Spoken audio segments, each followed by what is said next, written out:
राजस्थान का समर गहराने लगा है। 25 नवंबर को राजस्थान में मतदान है, मगर मतदान से पहले ईडी की कार्रवाई ने राजनीतिक लड़ाई को और बढ़ा दिया।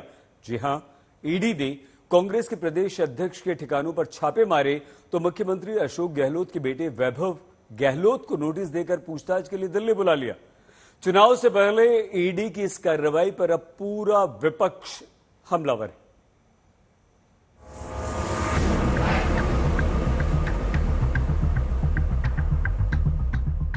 वैसे तो राजस्थान चुनावी गहमागहमी से पहले ही गर्म है, मगर इस चुनावी गहमागहमी को और आगे बढ़ा दिया ईडी की रेड ने। ईडी के राडार पर दो बड़े चेहरे थे। पहले थे मुख्यमंत्री अशोक गहलोत के बेटे वैभव गहलोत और दूसरे थे कांग्रेस के प्रदेश अध्यक्ष गोविंद सिंह डोटासरा।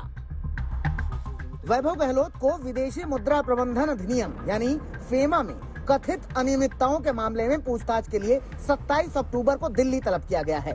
उनसे ईडी दिल्ली में ही पूछताछ करेगी। वहीं डोटासरा पर पेपर लीक मामले में छापेमारी हुई है। इस छापेमारी के बाद सियासत सुलगनी थी तो सुलगी। टारगेट तो मोदी कर रहे हैं, टारगेट मोदी तो कर रहे हैं, क्योंकि मोदी जी हो अमित शाह जी हो, सरकार गिरा नहीं पाए राजस्थान के अंदर। वो जनता हमारे साथ में है। ईडी का दुरुपयोग करो, सीबीआई का करो, कोई फर्क नहीं पड़ने वाला है। और आज इन्होंने जो किया है, प्रदेश कांग्रेस कमेटी के अध्यक्ष के ऊपर हमला किया है, जनता इनको बख्शेगी नहीं। अशोक गहलोत कह रहे हैं कि केंद्र सरकार और बीजेपी उन्हें टारगेट कर रही है, जबकि उनके बेटे वैभव गहलोत का मानना है कि चुनाव में हार के डर से केंद्र सरकार उन्हें टारगेट कर रही है, क्योंकि उनका मामला तो 12 साल पुराना है।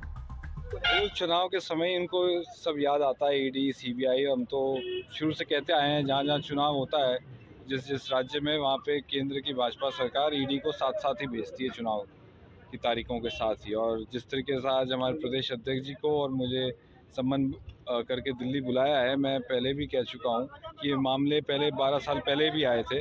12 साल पहले भी हमने इन्हीं आरोपों का जवाब दिया था और अब भी देखे आएंगे। यहाँ आपको ये बता दें कि 2015 में जयपुर के 2 लोगों ने एक शिकायत दर्ज कराई थी, जिसमें कहा गया था कि वैभव गहलोत ने मॉरिशस स्थित शिवनार होल्डिंग्स नाम की कंपनी से अवैध पैसे को ठिकाने लगाया था। इस कंपनी पर एक शेल कंपनी होने का भी शक है। अब बीजेपी हमलावर है। बीजेपी कह रही है कि भ्रष्टाचार के मामले में ईडी ने अब बड़ी मछलियों को टारगेट किया है।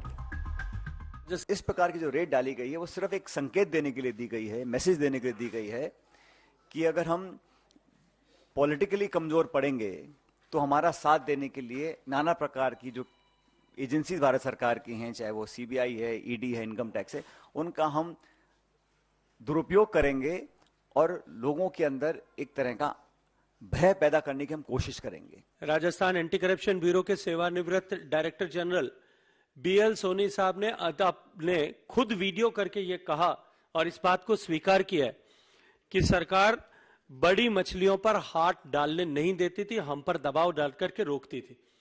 अब जब इस प्रकरण से जुड़ी हुई बड़ी मछलियों पर ईडी ने कार्रवाई करना प्रारंभ किया है, तब निश्चित ही सरकार में बैठे हुए लोगों को अपनी धरातल हिलता हुआ प्रतीत होता है, अपनी धरती धूसती हुई प्रतीत होती है, अपनी कुर्सी खिसकती हुई प्रतीत होती है। और इसके चलते हुए वो ध्यान भटकाने के लिए इस तरह की फौरी प्रतिक्रियाएं करते हैं।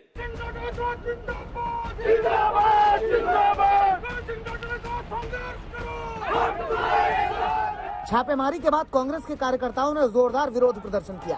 बता दें कि राजस्थान में 25 नवंबर को मतदान होना है। जाहिर सी बात है कि इन चुनावों में भ्रष्टाचार एक बड़ा मुद्दा बनेगा, क्योंकि इस बार कांग्रेस के प्रदेश अध्यक्ष और खुद अशोक गहलोत के बेटे पर ईडी की गाज गिरी है। So is it the malafide intention or not? आज जब राजस्थान में इलेक्शन है, पॉलिटिकली फाइट करो। मध्य प्रदेश में इलेक्शन है, पॉलिटिकली फाइट करो। लेकिन पूरा गवर्नमेंट एम्प्लॉयज को साथ में लेकर और कितना करोगे आप? कितना लोगों को जेल में डालोगे? जैसे इलेक्शन में कोई ना रहे बाहर में, वो भी करके देखो, आपका वोट नहीं मिलेगा। कोई दिक्कत नहीं, ये जा रहे हैं, इसलिए छटपटाहट, काफी छटपटाहट है लोगों को देखिए। छापा छापा मारते रहता है, छापा, मुकदमा मुकदमा। और कोई काम नहीं है और इनको कुछ प्राप्त होने वाला नहीं है, बल्कि हाथ से सब निकल रहा है। देखना होगा कि बीजेपी चुनावों में इसे कैसे भुनाती है। देखने वाली बात यह भी होगी कि चुनाव से ठीक पहले ईडी के जाल में फंसे वैभव गहलोत और डोटासरा अब आगे किस रणनीति पर काम करेंगे। जय किशन के साथ देवंकुर वधावन, जयपुर, आज तक।